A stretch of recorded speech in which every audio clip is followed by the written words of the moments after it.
চাচা এখানে ওর মতো সুন্দর একটা মেয়ে বসেছিল না? ফাতেমা পাগলি, না, ওরে ভালোবেসে ফেলে বিয়া করবো ভাবতেছি। ইয়া করবো তোমারে।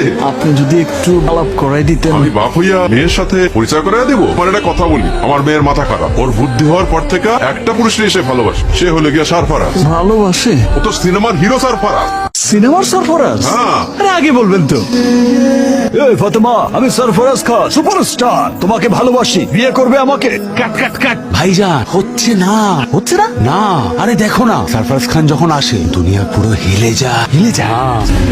আমি সরফরাজ খান, তোমাকে ভালোবাসি, বিয়ে করতে চাই। এইভাবে বললে না পালিয়ে যাবে। ইমোশন আনো ভাইজান, ইমোশন আনো ভেতর থেকে। ফাতেমা, আমি সরফরাজ, তোমাকে ভালোবাসি, বিয়ে করবে আমাকে? দারুণ দারুণ দারুণ, সুপার। তাইলে বিয়েটা পাক্কা? ধরতেই পারেন, কিন্তু আমার কয়েকটা শর্ত আছে। কি শর্ত? একটা হলো বিয়ের পর আমায় নিয়ে গিয়ে সরফরাজের সব cinema first day first show দেখাতে হবে। আর?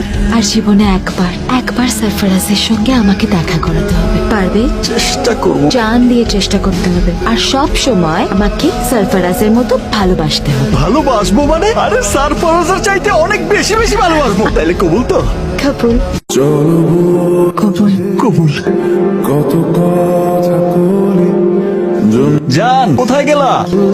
ইমা, এ কি পড়েছো? এই জামা পরে কেউ কাজে যায়? আমি তো প্রতিদিনই এই জামা পরে কাজে যাই। সরফরাজ এইভাবে কখনো যায় না। আর এইটা কি চুল করেছো? সরফরাজকে দেখেও একটু শিখতে পারলে না? ঠিক আছে বাবা, আজ কাজ থেকে বাড়ি আসি, তারপর তোমার সাথে নিয়ে মার্কেটে গিয়া তোমার পছন্দ মতো কাপড় কিনে নিয়ে আসবো।